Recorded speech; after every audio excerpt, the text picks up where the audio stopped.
Welcome, Impactful Parents. It's time for the Impactful Parenting Podcast, where I give you parenting tips and resources to make you a more impactful parent to your school-age child. I am your host, Kristina Campos. Into connection with their adolescent. I'm a mom of four, a teacher that's taught every grade from preschool through high school, and today I help moms and dads like yourself navigate that exhausting, confusing, frustrating, but rewarding world of parenting. So welcome to the Impactful Parent. And today I have a special guest. Her name is Sophia Galano.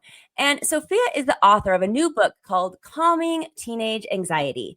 It is a compassionate, practical guide designed to help parents understand, support, and then empower their teens as they navigate emotional challenges and everyday stressors.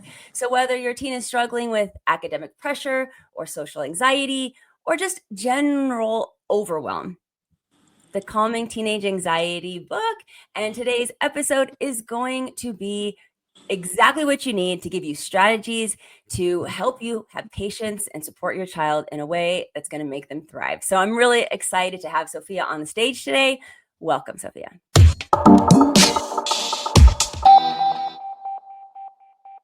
Thank you so much for having me. I'm excited to be here. Well, we often hear that anxiety can manifest itself as withdrawal in our kids. When we're looking about that, sometimes we're like, why are they isolating themselves? In your clinical experience, what are some of the less obvious or even surprising signs that a teenager is struggling with anxiety? Perhaps even behaviors that parents often mistake as, just the typical teenage rebellion type of thing, so that we know what we're looking at. Yes. Well, it's a great question. And, first of all, I want to preface by saying that it is really understandable for parents to confuse this. So often my line of work, parents come to me and they feel really guilty if, let's say, they have overlooked a teen's anxiety or they have brushed it aside and say, okay, this is sort of standard teenage behavior. It's teen angst, just rebellion. When in reality, something is actually going on that's worth taking a closer look, but it is really challenging to tell. So I always just like to let everyone know that right off the bat, that it's also okay if there has been some confusion. So teens are not expert communicators, and it is very unlikely that the teen is going to say to the parent, Mom, Dad, I'm really struggling. I could use more coping skills and emotional regulation techniques. And, I really would benefit from some extra support.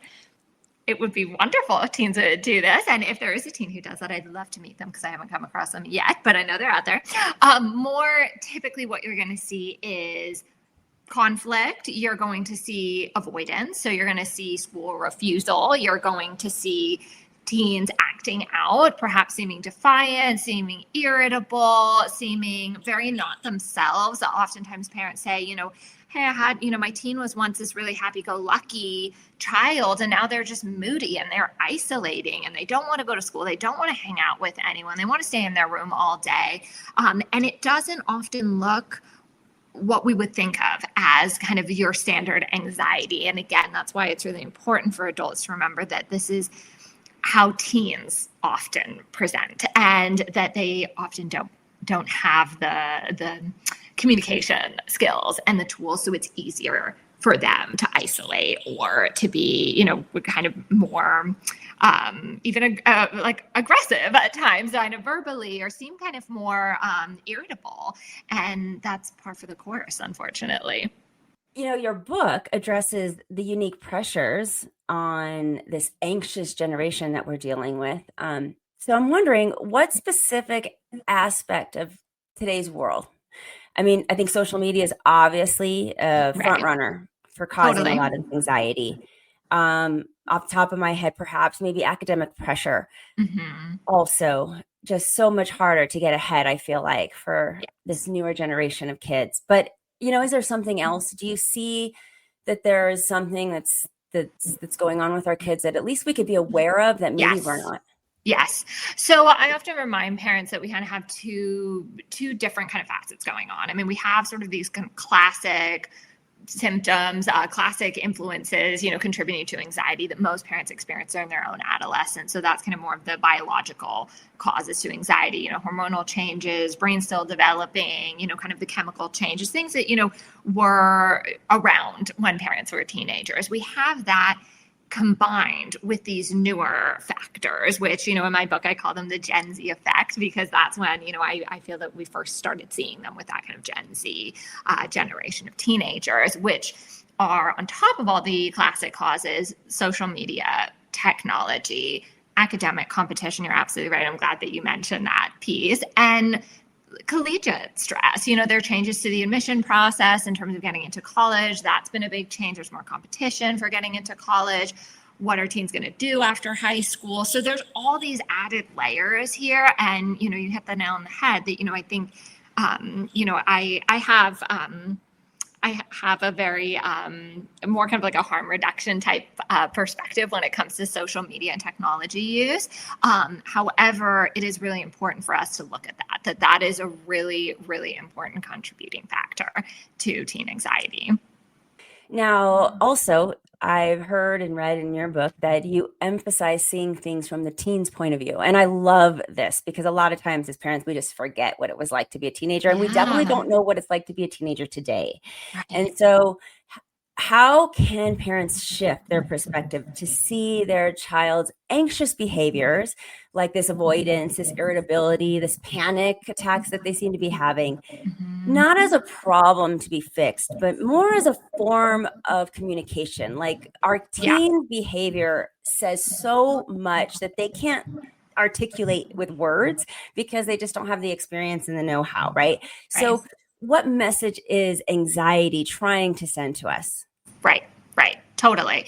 No, and I appreciate that, you bringing up this point, and I pose a lot of self-reflective exercises in my book for parents just to enhance their empathy, because oftentimes that can really help parents, go in with more compassion for their teens and also approach conversations less of, from this kind of fix it, solution-based mentality, which is, of course, coming from a very positive place. Parents mean really well when they do that.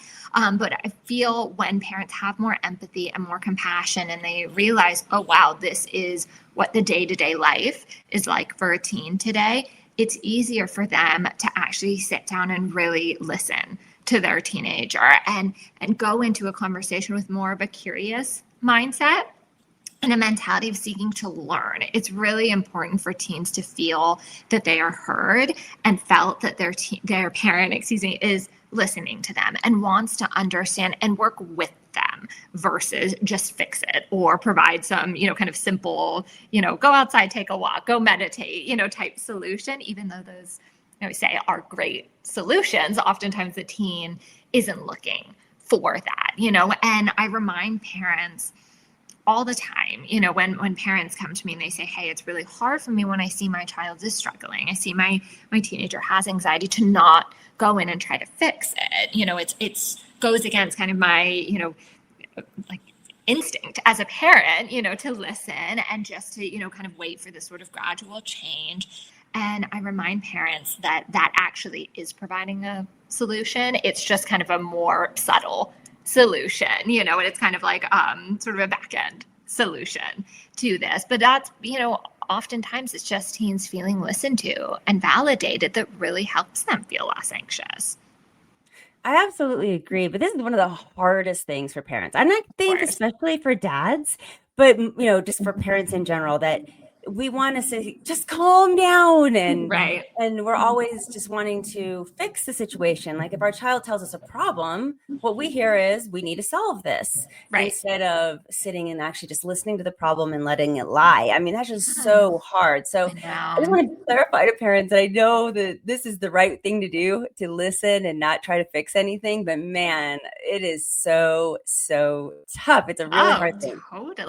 Totally. And a lot of my work with the teens is also helping the teens understand and have empathy and compassion for their parents, that when the parents try to fix and provide solutions, they're coming from a really good place. They're doing it because they care. It's not to dismiss or minimize the problem. It's because, again, as parents, we want to alleviate our child's suffering right away. We don't want to wait, and some of that, as parents, it's going against maybe how we've parented until this far. I mean, think of even when our teens are children, like they benefit from the solutions and the fixing. You know, a baby cries because it's hungry, you give them a bottle. You don't say, like, let's talk about it. You know what I mean? I know that's kind of a silly extreme example, but you know, it's often, you know, for parents really relearning how to parent, and it's really hard and really challenging. And that's why I also recommend, you know, and I really emphasize this, you know, for parents to make sure that they have their own support and they have their own kind of forms of self-care and their own therapy, counselor, you know, coach, someone that's going to help them navigate this. Because like you said, it's easier said than done. Oh, I love all of this. And then I hope the parents are resonating because it just is great to talk about. But sometimes we have kids that just shut down on us, and we have kids that just give one word answers. I think we all can relate to this. Sure. And we avoid these deep conversations. And at the same time, I know you advocate for open communication. I do too with your with these kids that are anxious. But do you have any effective strategies that you can just help parents with today that if they have this, you know, that one word child, how do we get them to open up, at least know that we're going to be there for them without feeling intrusive? Right. 100%.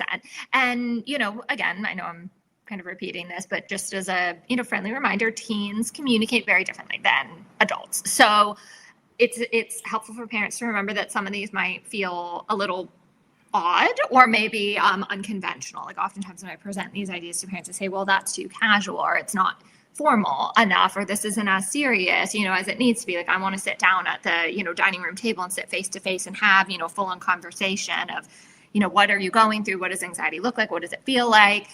Whereas, you know, I recommend, you know, experimenting with different ways of doing this. First of all, not only how you're having the conversation, but also where you're having the conversation. So oftentimes teens are more likely to open up when they're in the car with their parent and they're not sitting face to face, you know, and they're driving or they're walking their dog together, or there's some sort of, like, I don't want to say kind of alternative setting, but that actually really does help, you know. So I encourage parents to kind of, you know, be open to experimenting with that.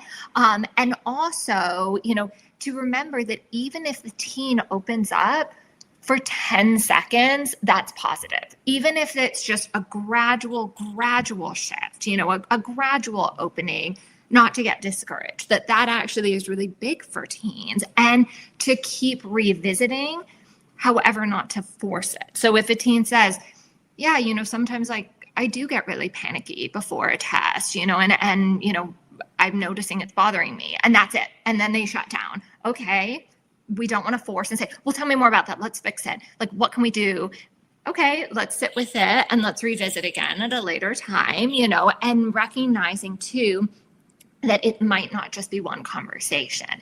It might be multiple conversations. It might be a series of many 1-minute conversations, you know, it might be 2 half-hour conversations, you know, who knows? Like it can fluctuate and it can vary, you know, and I really advise to not get discouraged if it doesn't appear how we want it to be. Of course, I always like to, you know, also kind of throw this out there, which is there are, of course, emergency exceptions to this rule. You know, if there's a teen that's in danger, you know, if the teen's self-harming or there's suicidal thoughts or severe substance use, of course, we're going to want to intervene. We're going to want to fix. We're going to provide solutions. We're going to take a different approach. But for our conversation today, I'm, you know, kind of referring to more kind of general anxiety. And I feel like one of the things I want to bring up that parents do on accident, they mean well, but then they mess up on, is they match the energy of the child when they're so anxious. They're so ramped up, and then that gets us ramped up. And sometimes we just can't help ourselves. And it's so hard for ourselves as parents to co-regulate because we got a child that's literally going bonkers on us right in front of us, and we're trying to help them, and usually they're refusing help. And, you know, it's such a spiraling effect that ends up happening. So for parents who have that and they're dealing with these outbursts and maybe panic attacks that they don't know how to deal with. I know that it's so important for us as parents to keep calm, to be the steady, to help their nervous system also relax. Definitely. So what advice do you have for us so that we can actually keep calm? Yes. And again, it's okay if there are times where, you don't feel calm. And also, like, it's important to normalize that too for parents, that, okay, they want to sit down and have a conversation with their teen about anxiety, but they know that they are really stressed, that they're overwhelmed, that they're particularly anxious. When I say that, I mean the parent. It's okay to not have the conversation at that time, or if the parent knows too, they're going to be disturbed, or they have a work call, or a sibling's going to come in the room and they're going to be flustered. It's okay just to kind of put a pin in that conversation schedule for a later time. So I want to put that out there. And something that, I feel can be very empowering for parents too, and particularly when parents have a teenager that is very resistant, a teen that will not open up, and that is so challenging when the parent is really kind of, checking all the boxes. They've really tried communicating. They're using all the right tools. They're saying the right words. They're trying it in different settings. They're experimenting, they're open and receptive, but the teen is just shut down. It can be so empowering for parents to say, okay, let me look into myself and let me see what I can do to lead by example, practice good modeling. I mean, not only is that good for the teen, but it's also really good for the parent, to really see how they can self-regulate. Okay, have I been really stressed? Could I benefit from taking some time off? Do I maybe have kind of loose boundaries in my life? Would it benefit me to kind of tighten up those boundaries and, not work so hard or not run myself, kind of down to the ground? Would it be beneficial for me to get my own support? And the teen picks up on that, whether the teen verbalizes it or not, and also, I throw this out there too, for parents also not to get discouraged if they are doing that and the teen is not outwardly expressing their gratitude. The teen is most not likely going to say, hey, Mom, I'm so glad that you're taking care of yourself and it's setting an amazing example for me. Probably not going to say that, but it doesn't mean that they're not recognizing what's happening. Absolutely. I love that because they're always watching. Yes. Now, I want to ask you about knowing when to call a professional and that line between normal teenage worry and that clinical anxiety. And it's such a blurry line for parents. We don't know much about it for the majority of us. So what are like 2 or 3 clear, like non-negotiable indicators that a parent should move beyond the book strategies and start looking to seek outside support, like a therapist or psychiatrist or whatever you might need? Totally. Well, as a therapist, I will say I'm biased. So I always feel that anytime is a good time to reach out for support. So, sometimes what will happen is, a teen will come to see me and I say, like, I've been feeling stressed. My parents didn't really think I needed therapy because it's not extreme, and that can kind of send conflicting messages. So I feel if any teen is ever expressing desire to get support, to really listen, even if it doesn't feel like it's at a point where it's really severe. So I want to throw that out there. And, this is where also, again, I kind of pose this example. It might sound quite simple, but it can say quite a lot, which is, to differentiate what is, quote unquote, maybe standard teenage behavior versus what is concerning. And I often present this example of like a teen taking a test. So let's say that there's a teenager that has a test coming up. They're feeling nervous. They're feeling stressed about it. They're seeming quite anxious. However, they take the test, they get through it. They go on with their classes the rest of the day. They go to their after school activities. They still hang out with their friends. They're able to get their other assignments done. Okay, I'd say that that's pretty standard, and kind of natural. For the teen that, let's say, has this test and is throwing up before the test, or has a panic attack before the test, or refuses to go to school because of the test, or their grades are slipping in their other classes because they're so preoccupied with this test, or they don't want to hang out with their friends anymore because they're so focused on this test.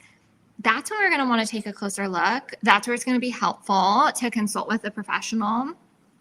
And we're also going to want to assess how often this is happening. So if, let's say, there's a teenager that has maybe like this one off day where they have that type of response before a test, and it happens maybe once a year, okay, are we going to overlook it? No, but are we going to take the same approach as the teenager that this happens multiple times a week, multiple times a month, even, like once a month? Like it's something that we're going to want to look at closer based on how often this is happening. So that's why, it's really essential for parents to watch what's going on with their teen with kind of a mindful observation, obviously not judgmentally, but again, to remember that the teen might not be expressing how they're feeling, but the behaviors are going to show it. Now, I'd like to get to your book because it's going to be an amazing resource for our parents. It's called Calming Teenage Anxiety. And tell us, what are we going to find inside? Who did you write this for? What are we looking at for what kind of parent needs to get this book? Yes. So this book is basically an expansion of what we're talking about today. So I wrote this book with the intention for any parent, any caregiver, really any adult that has a teen in their life that they want to help, and they want the practical tools to support their teen. So I wrote the book with the intention of it being very accessible for any parent. So, I wanted the parent with the PhD to pick this up and say, great, awesome, I totally understand this, I'm into it, as well as the parent who didn't finish high school to say, oh, okay, I don't need to study this for years. I can start using these tools today. So, it's written with very kind of step-by-step, very practical solutions, very specific words to use, very specific phrases to lean on, and also very specific phrases, words, actions to avoid too, so we go in the book, obviously we talk about, what's contributing to the anxiety, what's behind it, but it's more of what do we do? We know that it's a problem, but now where do we go? What are the actual skills that we need? So, I like to think of it as kind of a blueprint for helping a teen with anxiety. That's awesome. This is exactly what parents need. We need our tools so that we can help our kids. And where can we find it? So the book is available at, your local bookstore, at Barnes & Noble, Amazon.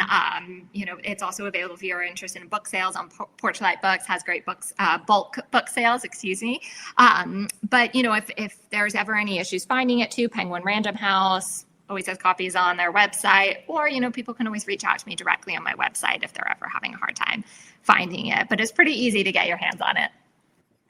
Thank you so much for everything today, Sophia. This has been a great episode, and I want to end with what you want to say to parents who are going to go get your book because they heard this episode, they're resonating with it. They're like, okay, I need to go help. This is a great tool set, great resource for me. What do you want to say to them before they head off to the store?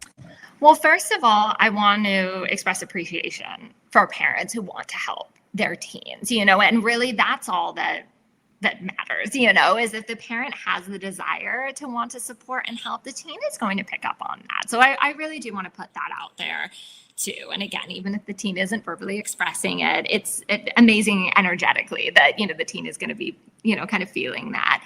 And also for parents to remain positive while still being very compassionate to their feelings that this is really hard, and it's okay to feel discouraged. It's okay to feel frustrated, annoyed.